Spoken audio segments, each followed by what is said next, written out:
Welcome to the Megacast. I'm Tyler Kieft, welcoming you to our live, local, 5 days a week look into all things Michigan. Today, we'll be talking to a whole host of fun, about a whole host of fun and interesting stuff and important news stories right here in Michigan. Let's get into today's headlines on our website at civiccentertv.com on our local news page. Our top story today is from Hannah McKay at the Detroit News, as the Great Lakes Water Authority late last week lifted the boil water advisory in 7 communities in southeastern Michigan. The advisory had initially been put in place on August 13th when a break was discovered, and the advisory initially went into place, affecting over 20 communities, 23 in total.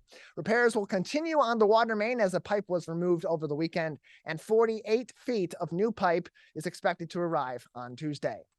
Additionally, making headlines on CivicCenterTV.com on our local news page from Sarah Raza at the Detroit Free Press, the 27th annual Woodward Dream Cruise was held over the weekend, bringing thousands of people from all over Metro Detroit and around the world to Oakland County to celebrate the Motor City's legacy of classic cars that spans the generations. I was out there on Saturday and it was packed, and it was actually really nice to see a lot of people back out there and out and about and exploring our local area and all the history that comes from it. You can read this full article. There's a lot of great insight there from how far the cruise reaches here in the Metro Detroit area, around the state of Michigan, and around the country and the world, from Sarah Raza, who talked to so many people down at the Woodward Dream Cruise over the weekend. Great reporting from Sarah and the team over there at the Detroit Free Press. Finally, making headlines on CivicCenterTV.com's local news page today from MLive's Jordan Hermani. Tudor Dixon has chosen her running mate as she vies to unseat Governor Gretchen Whitmer as the governor of the state of Michigan. Former state representative Shane Hernandez joins her on the ticket as her lieutenant governor candidate, a decision submitted late last week in anticipation of a 5 p.m. deadline on Friday. In a statement on the decision, the Republican challenger Dixon said, quote, "Shane Hernandez as lieutenant governor will help to improve our schools, create safer communities, and improve our economy. Like me, Shane is concerned about the impact of rising prices and what they're having on our families." And of course, and closed quote. Of course, it's sure to be a very interesting and competitive race for governor this fall between Governor Gretchen Whitmer and incumbent Lieutenant Governor Garland Gilchrist II, as well as the challengers on the Republican side of the ticket, Tudor Dixon running for governor, and now, of course, Shane Hernandez campaigning for lieutenant governor.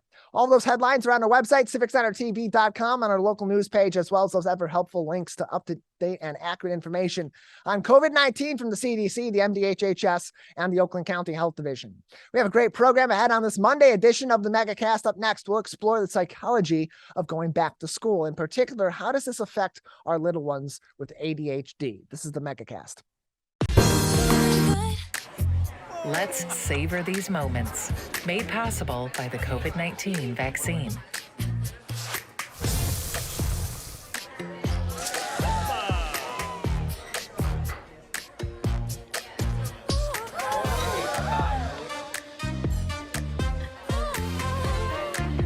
Keep the dining out going by keeping yourself protected and your COVID-19 vaccines up to date. Connect with local leaders, philanthropists, and more. The Greater West Bloomfield Chamber of Commerce presents the 2022 Leadership Breakfast. Join the Chamber for a morning of insight with guest speaker Laura Graneman, with the whole event emceed by Fox 2 News anchor Roop Raj. Join your local businesses at the Wabeat Country Club September 13th at 8:30 a.m. Order your tickets by September 6th at westbloomfieldchamber.com/breakfast. We'll see you there. Let's whoop it up for these moments, made possible by the COVID-19 vaccine.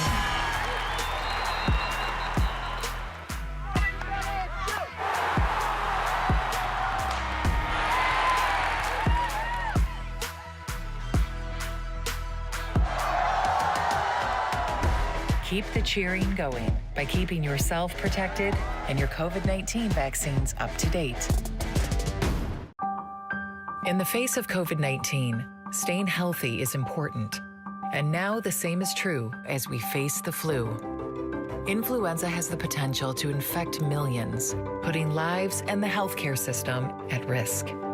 Fortunately, it's easy to protect yourself. The flu vaccine is safe and effective, and with COVID-19 still spreading, it's essential. To see how you can hit this virus head-on, visit michigan.gov/flu. Now that the vaccine is available for children 5 and up, Why do you recommend it? Kids are part of the community and they can spread COVID. We're seeing both healthy children getting sick from the virus as well as children with underlying health conditions. They can easily bring the virus home to other people that are vulnerable and make them sick as well. This vaccine can change that and keep children safe. It's essential that your children get vaccinated to protect them, to protect your families, and to protect those in the community around you. Let's relish these moments, made possible by the COVID-19 vaccine.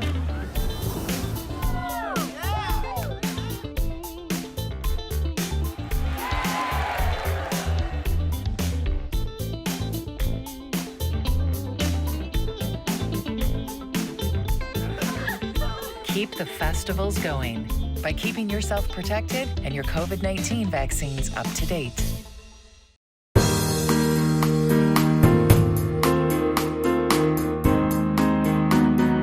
Welcome back to the Megacast, our live daily 1-hour show about all things Michigan. I'm Tyler Kieft. Learn more about the program by visiting civiccentertv.com/megacast, where you'll find information on our entire network of stations, including My Michigan TV. Joining us now on the Megacast is Franki Bagdade. She is from FAAB Consulting and an author as well. Franki, thank you for joining us today. Thank you for having me. Appreciate having you on. So you are a clinical social worker as well as a therapist. What are some of the areas that you specialize in within that field? So I specialize in ADHD, anxiety, children, teens, and adults who struggle with emotional regulation, which can be sensory sensitivities, being easily overwhelmed, anxiety, and parenting support. And so as we get back into the thick of going back to school, and as we're really getting close to the beginning of the school year for so many kids next week, what are some of the main focus areas as we head back to school that tend to be sticking points for children that are afflicted with ADHD? So yeah, it can be a complicated transition. One of the things I've been working with families on recently, and it always comes up in August, is simple tweaks to make things easier and be preventative in the classroom. So we all know those school supply lists that come in this time of year, and sometimes our kids want to go with us and they want their favorite characters and whatnot, but not all school supplies are created equal. I really work with kids and their parents to understand their own organizational style, how to work within their strengths and accommodate their weaknesses. So picking the right organizational tools and being physically ready, and then also having some backup plans if they're fidgety in class, if they're not used to sitting still, maybe having something in their hands that's a quiet fidget to keep them busy. Making sure that their teachers understand what's most helpful to them in the classroom and also what they're awesome at, their strengths. So helping parents talk teacher, I call it. I also have a teaching degree, a master's in special education. So I always say I can see both sides of the puzzle. I'm a parent of 3 and I've been that worried parent and I've been that teacher as well. And so as we're getting ready to go back to school, so we've been hearing in recent years so much, we've been hearing the buzzword neurodivergent. Can you define that for us and how neurodivergence also affects kids as they're going back into school in particular, in addition to the ways it affects them in their learning? Yeah, of course. So I love this new movement to really focus on neurodiversity, because what that means in simple terms is a difference in our brains and the way we think and process and approach life. And by focusing on it being a difference, we're not saying it's less than, it's not sort of that deficit model, but by understanding our differences and what works best for us when we're learning, we really see further success. And it plays in nicely to these beautiful things that teachers are already doing in the classroom about celebrating what makes us all unique. So there are many different sort of neuro diversities that we may see in the classroom, ADHD, a child struggling with anxiety, and there's lots of research showing how that can impact learning. It can actually change short-term memory and processing speed when our brain is consumed with worry. Different kinds of learning disabilities, social struggles, and so on.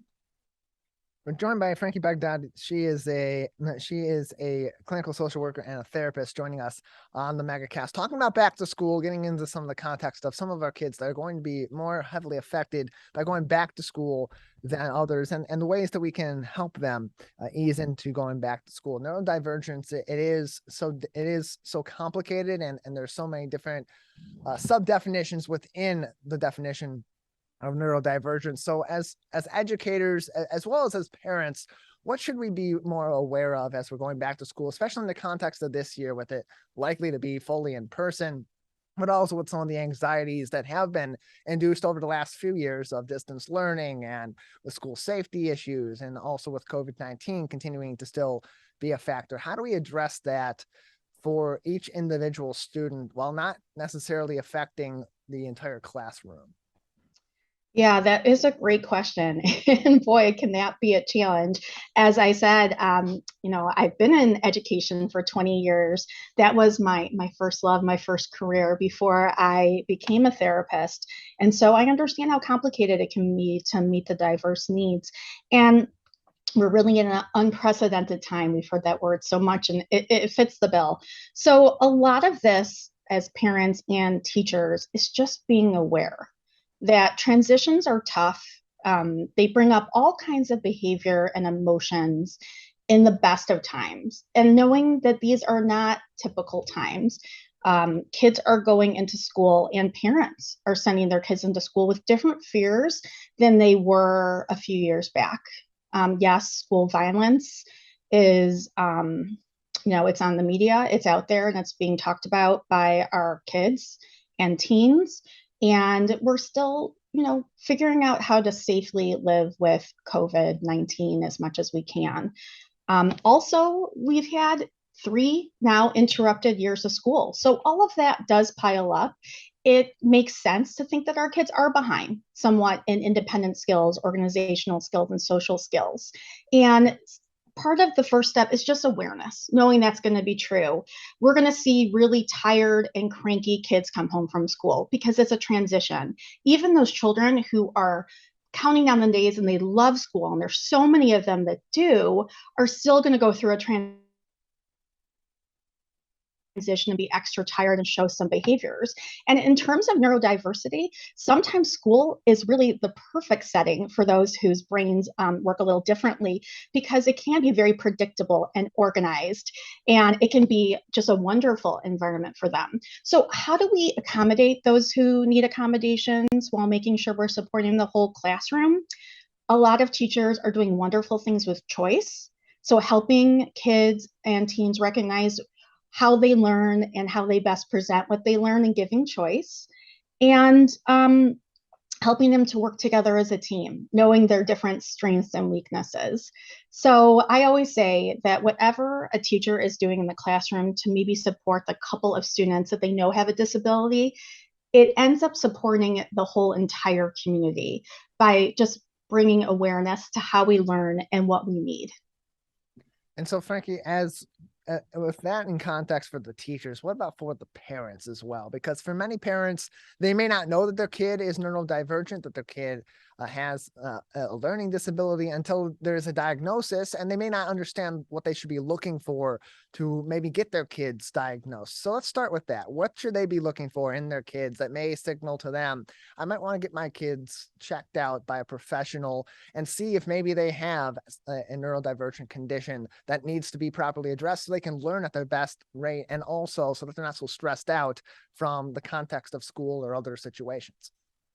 Yeah, that's a great question. And that's one I get asked quite a lot. I have parents reach out to me all the time saying, how do I know when my child needs therapy? Or how do I know when it's time to do an evaluation? And typically my answer is, if you're asking yourself that a lot, I would go ahead.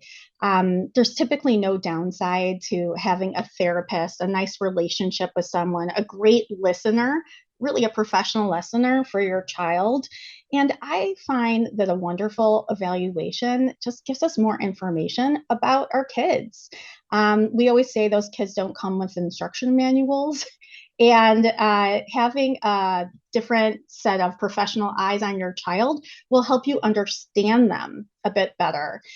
I see parents get really nervous about diagnoses and labels and so on. And I get where that comes from because we know who our kids are. We understand what makes them special. And we want to make sure that people still see that and not a label. We don't want them put inside the box. But when used correctly, it's just another piece of information and understanding the way that child can be successful. It can be such a tremendous addition to really working with a kid in the classroom. So I always recommend, build that strong relationship with your child's teacher. Remember everything we've gone through as parents the last few years. Many of them are parents too. So they've had, a hard few years. They've been frontline workers in so many ways. So being empathetic and understanding of our teachers, working with them, helping out in the classroom if we can, if our schedule allows it, or even behind the scenes. When my child was in kindergarten and I was working full time, I volunteered to cut laminate at night and I sent it back the next day and I was so happy to help. And, make sure they're on your team, work with them. And if they're concerned, do your best to check your defensiveness at the door and truly listen, because they have the gift of seeing our children within the context of all their same age peers, and they may notice things that we don't notice. We're joined by Franki Bagdade. She is a clinical social worker and a therapist with FAAB Consulting and also an author joining us on the Megacast. We want to talk about your book before we let you go today. Franki wrote a book called I Love My Kids, but I Don't Always Like Them. It's being billed as the ultimate parent survival guide. Tell us about what's in the book and what parents can learn by reading your book. Yeah, I would love to. Okay, so here's my book, and I have my children on there, my little cover models. And the title in itself was so important to me because I found myself thinking, here I am. I have a master's in education, a master's in clinical social work. I have, 2 higher level degrees in human behavior. And guess what? Parenting is still really, really challenging for me. And I make mistakes all of the time. And I wanted to be really honest and transparent about that because if it's happening to me, it's happening to everybody else. So my background has always been in the classroom, working with kids who learn differently. And then I really started to get interested and involved in behavior. I worked at the overnight camp, and I really had an aha moment when my children started to enter elementary school and were past the toddler phase. And I realized that what was working for me professionally may work for me in my house. And I learned how to talk to my kids the way I was talking to my students and my campers, how to problem solve proactively with them, how to really give them the benefit of the doubt and see them as sometimes the expert on their own behavior, why they were struggling. And that's really what this book is about. There are a lot of anecdotes about my own children written with their permission. People always ask me that. They had veto power and we took some things out. And also with stories about different situations I worked through professionally, all with new names and mixed together sort of in a fable kind of way, with easy, actionable steps for parents who are frustrated with parenting. Well, Franki, we appreciate you joining us and appreciate you coming on. Thank you for joining us today. Thank you so much. Her book is I Love My Kids, but Sometimes I Don't Like Them. And you can see it and purchase it on Amazon and on many other outlets as well. Franki, I appreciate it. Thank you so much. FAABconsulting.com is the website to get in contact with her and other professionals that work with her at FAAB Consulting, FAABconsulting.com. We'll take a break on the Megacast. On the other side, we'll talk emergency management. How do we prepare as communities for emergencies and for other disasters? And then when they do come up, how do we deal with them and deal with them quickly and safely? Darin D from Oakland County joins us next on the Megacast. Can I ask you a question? Why do you want to get the COVID-19 vaccine? I don't like getting sick. The virus will die. It will be easy to not catch it. Keep my family safe and keep playing soccer. Because I love being vaccinated. What's your hope for everyone? I hope everybody gets the vaccine to keep safe and strong. Be happy, having fun everywhere. Everyone stay safe and hope you get the vaccine. Let's savor these moments, made possible by the COVID-19 vaccine.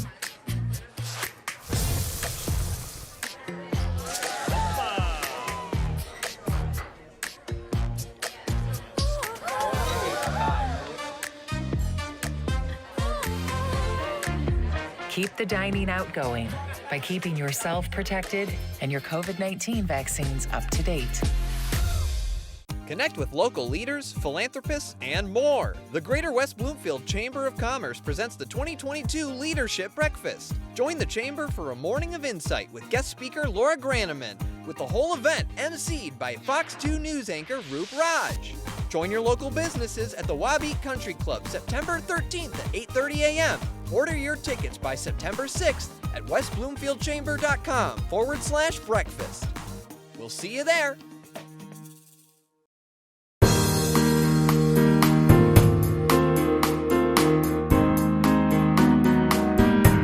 Welcome back to the Megacast. I'm Tyler Kieft, welcoming you to our live daily 1-hour show about all things Michigan.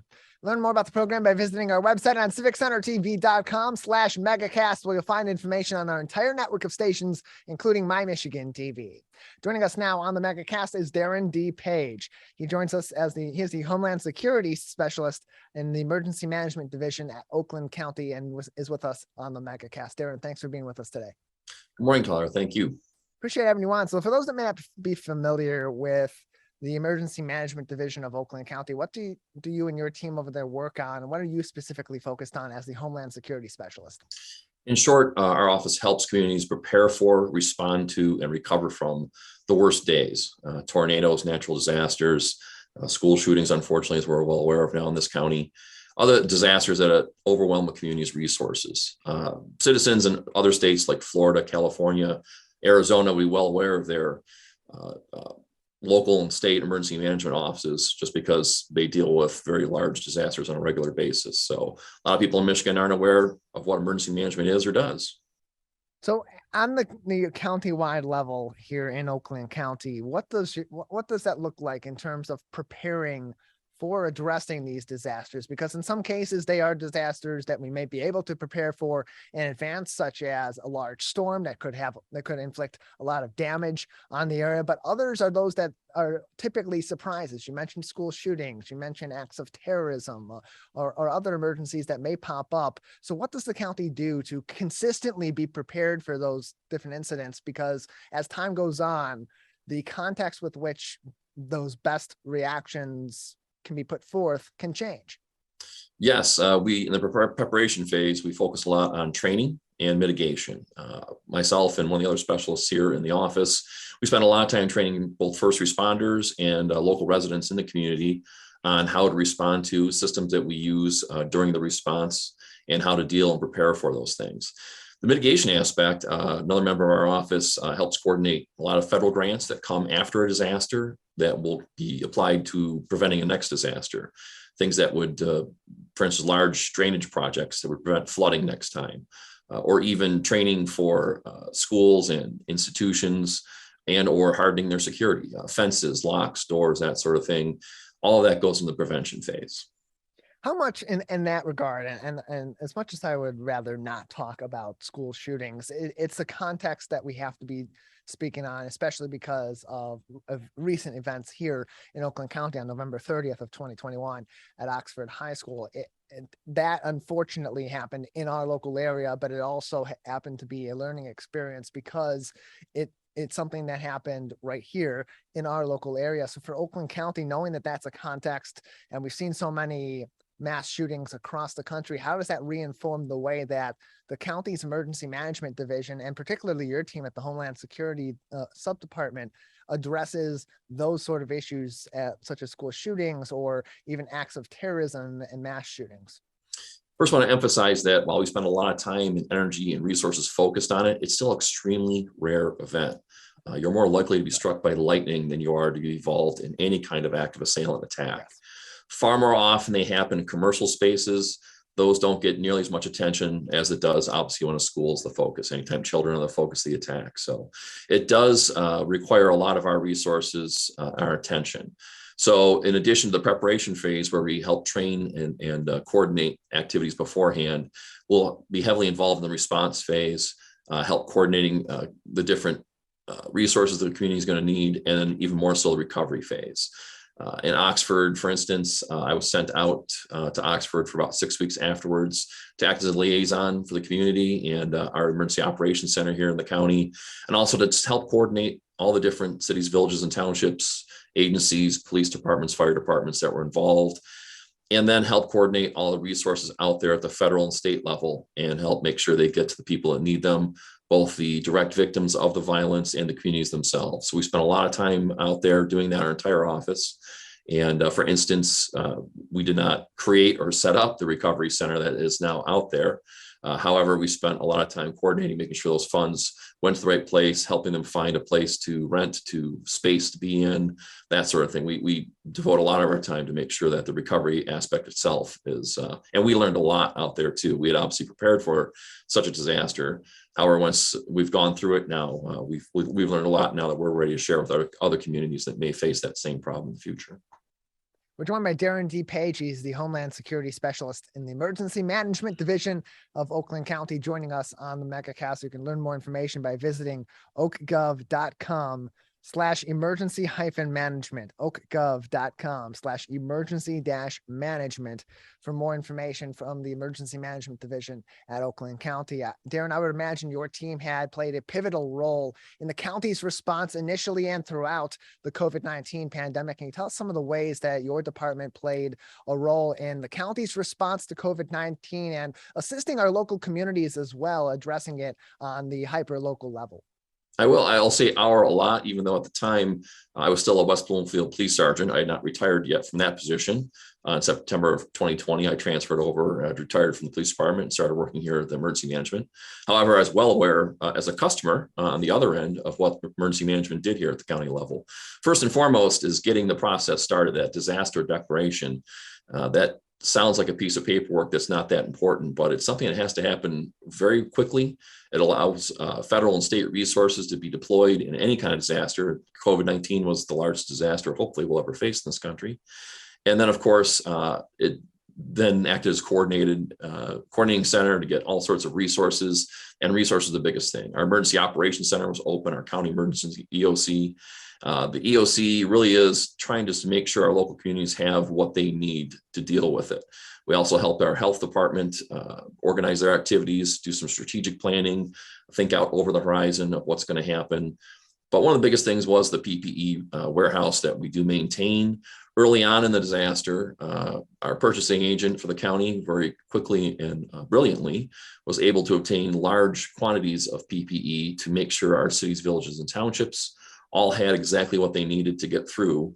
And then also we were able to obtain so much, we were able to share with the private healthcare sector. So our doctors' offices, dentists, even chiropractors, whoever was providing medical services, we made sure that they also had access to PPE through our county program.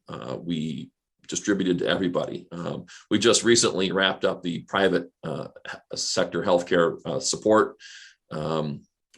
There's enough PPE available now commercially that they didn't need our help anymore.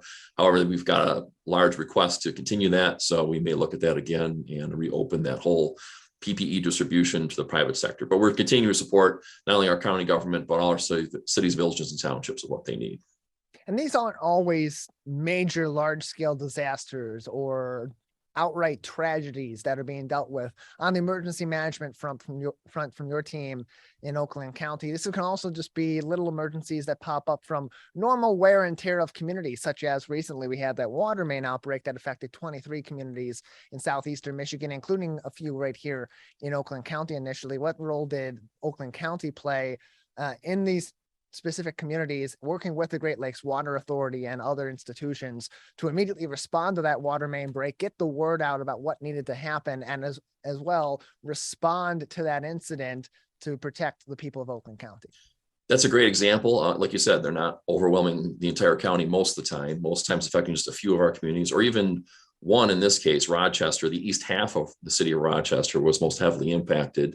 But we were available that day. I received a phone call actually that morning from a police lieutenant in Rochester in charge of their emergency management, coordinating with the fire chief, Chief John Cieslik, and they reached out to us immediately to let us know what was going on, first of all, and secondly, that they may need assistance with water.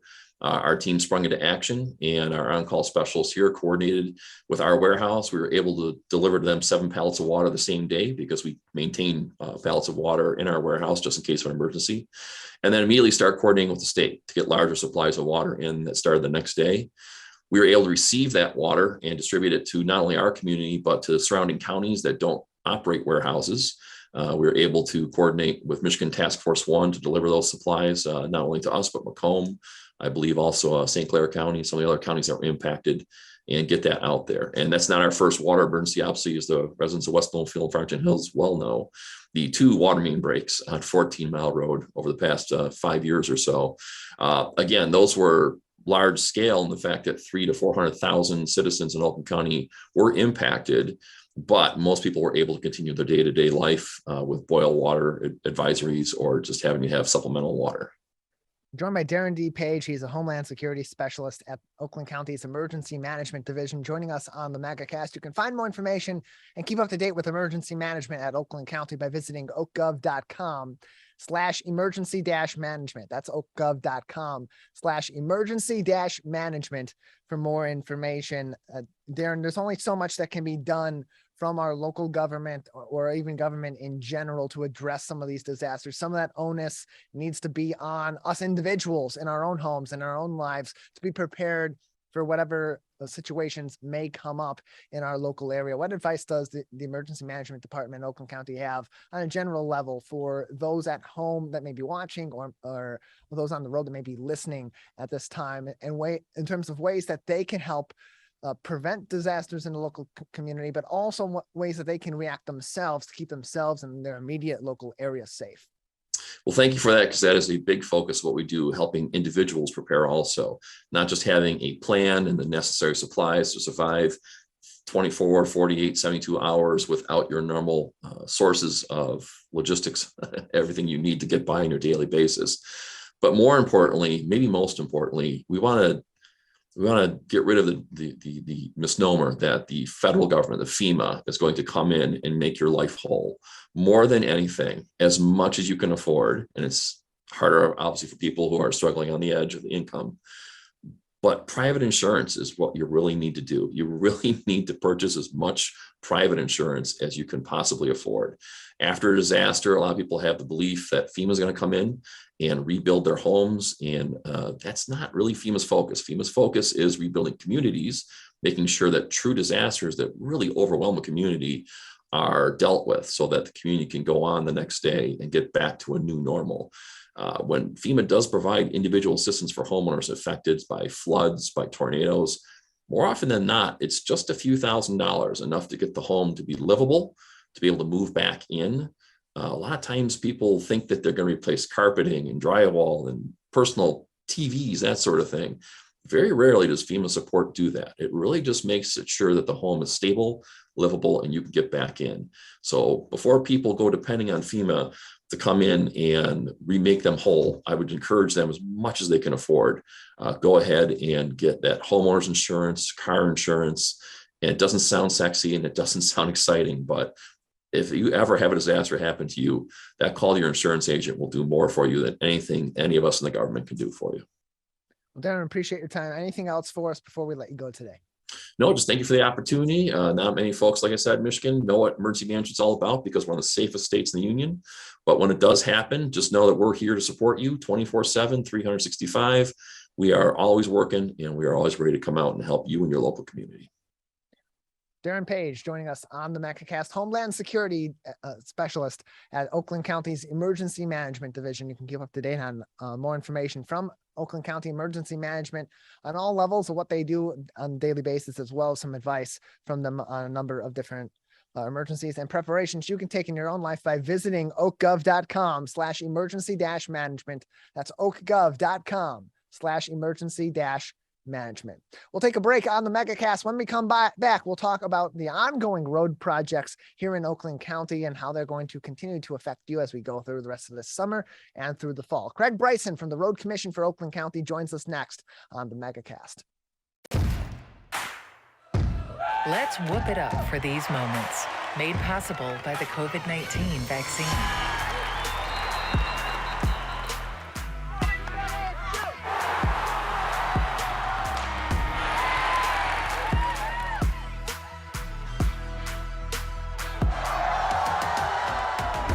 Keep the cheering going by keeping yourself protected and your COVID-19 vaccines up to date.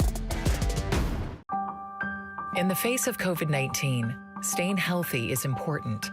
And now the same is true as we face the flu. Influenza has the potential to infect millions, putting lives and the healthcare system at risk. Fortunately, it's easy to protect yourself. The flu vaccine is safe and effective, and with COVID-19 still spreading, it's essential. To see how you can hit this virus head-on, visit michigan.gov/flu. Now that the vaccine is available for children 5 and up, why do you recommend it? Kids are part of the community and they can spread COVID. We're seeing both healthy children getting sick from the virus as well as children with underlying health conditions. They can easily bring the virus home to other people that are vulnerable and make them sick as well. This vaccine can change that and keep children safe. It's essential that your children get vaccinated to protect them, to protect your families, and to protect those in the community around you. Let's relish these moments, made possible by the COVID-19 vaccine.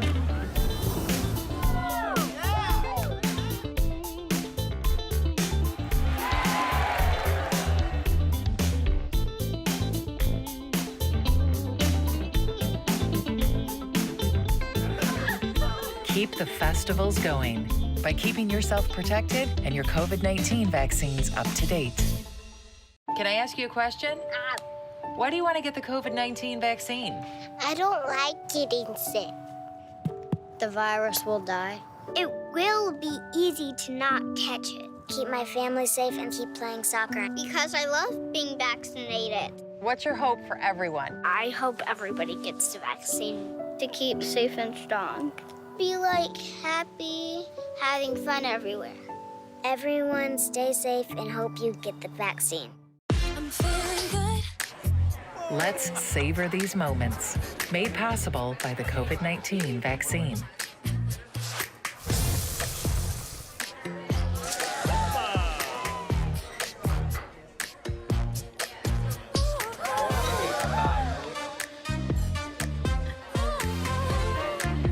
Keep the dining out going by keeping yourself protected and your COVID-19 vaccines up to date. Connect with local leaders, philanthropists, and more. The Greater West Bloomfield Chamber of Commerce presents the 2022 Leadership Breakfast. Join the Chamber for a morning of insight with guest speaker Laura Graneman, with the whole event emceed by Fox 2 News anchor Roop Raj. Join your local businesses at the FAAB Country Club September 13th at 8:30 a.m. Order your tickets by September 6th at westbloomfieldchamber.com/breakfast. We'll see you there. Let's whoop it up for these moments, made possible by the COVID-19 vaccine.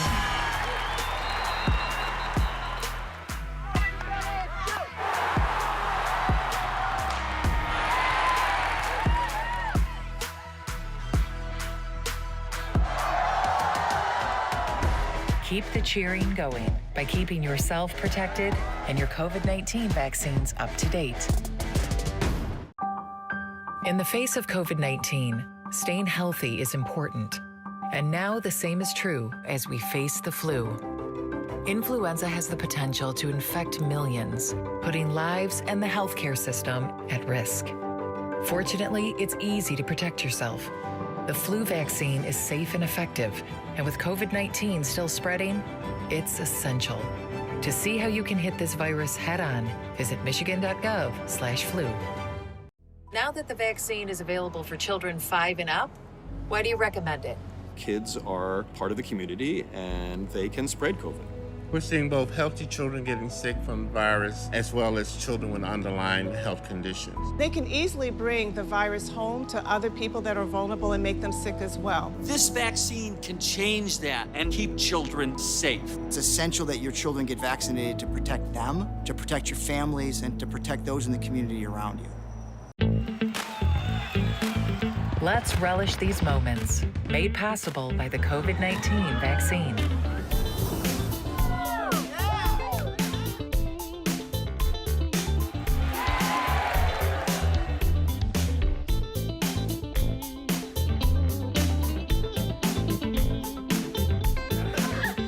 Keep the festivals going by keeping yourself protected and your COVID-19.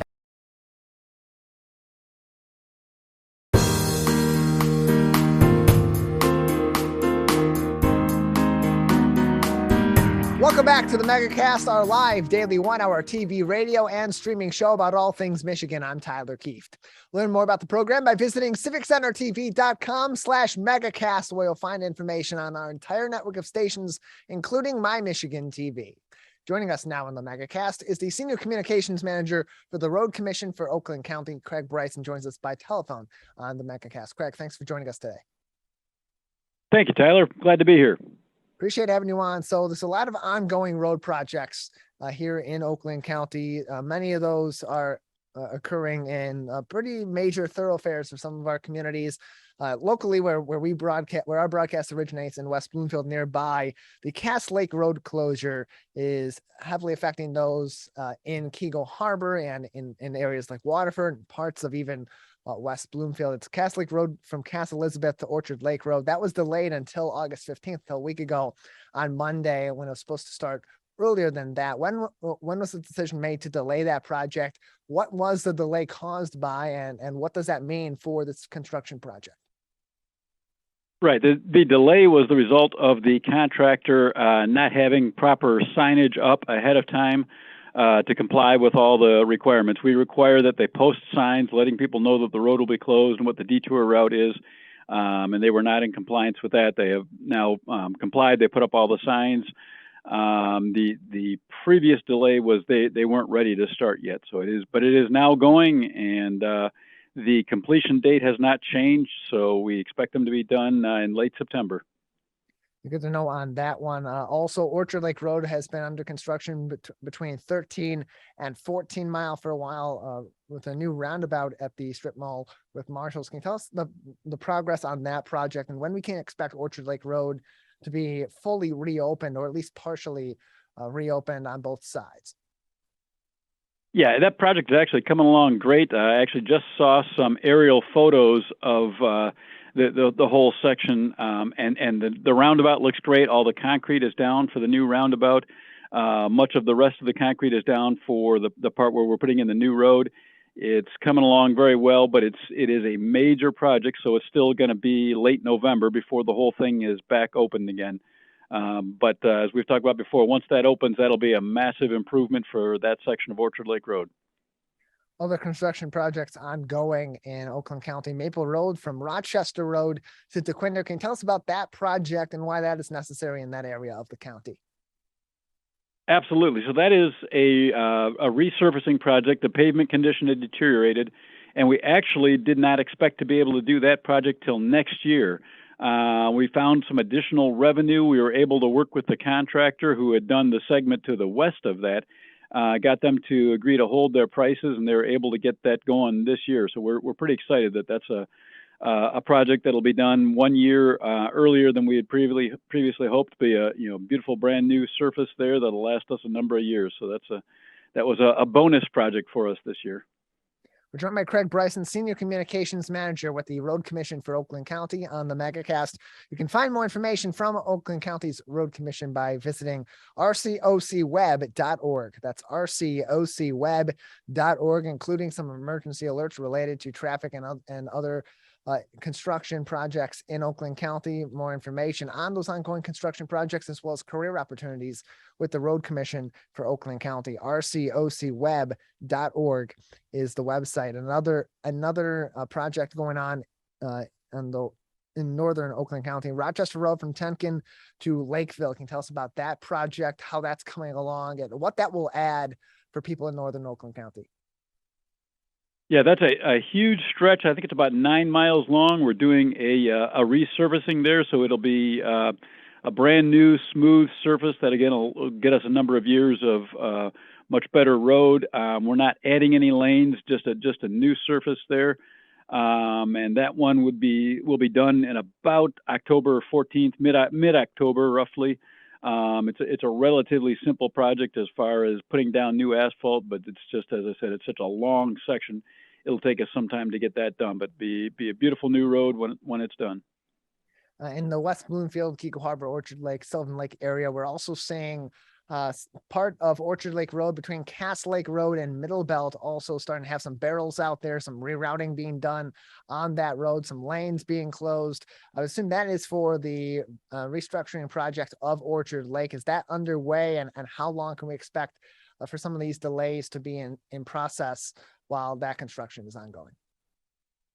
That's correct, and that project is underway. It will be finished in late September. That's Orchard Lake Road between Middle Belt and Old Telegraph. That's a resurfacing project as well as widening it out on the west end of the project, just east of Middle Belt. We're adding a continuous center left turn lane there, which will improve the safety of the section. We're also updating some of the traffic signals, adding improved pedestrian crosswalks. Again, that'll get a nice smooth road surface and a safer configuration as well. For many communities and government organizations on the local level, this is budget time of the year for 2023. For the Road Commission for Oakland County, that involves the 2023 RCOC road improvement projects funds as well, and that budget. What is the process for submitting an RCOC budget and getting it approved by local communities? Well, in this case, our budget is approved by our Board of Road Commissioners. So we invite input from everyone and anyone who would like to. We had a public hearing this past week, but the next step now will be to have our board approve the budget, which will be at our second meeting in September, which is coming up. Board approves it, and it's good to go. We would welcome any input anybody would like to offer. They can email us or give us a phone call, let us know any thoughts they have. The draft budget is available to review on our website, including the list of projects we propose to do next year. We're joined by Craig Bryson, Senior Communications Manager at the Road Commission for Oakland County on the Megacast. RCOCweb.org is their website. RCOCweb.org. Craig, another couple minutes with you before we'll need to say goodbye today. Any other upcoming road projects that people should be aware of in Oakland County, or other projects under discussion that may be coming up in the near future? Well, another big one that remains ongoing is the Union Lake Road culvert replacement in Commerce Township between Wise and Commerce Roads. Contractors making good progress there. That project was delayed from last year because we had a problem with an AT&T line that was not properly relocated, but it's going well now. Obviously, that area is back up quite a bit while Union Lake is closed, but again, that'll be open sometime in mid-September. And the contractor's making good progress. Got a lot of things going up in Waterford Township. Walton Boulevard between Sashabaw and Clintonville Road is reduced to one lane in each direction while we're resurfacing that. That'll be done in mid-November. We've got Hatchery Road closed between Dixie Highway and Airport to replace the Hatchery Road Bridge over the Clinton River. That one's coming along well also. Another one in West Bloomfield we have starting this week.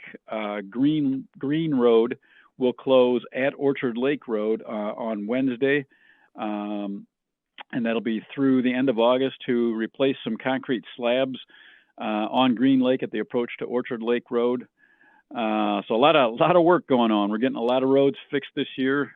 We've also recently completed a couple major projects. Over in Rochester Hills on the border of Macomb County, we opened the Avon Dick Winder roundabout and the brand new Avon Road Bridge over the Clinton River.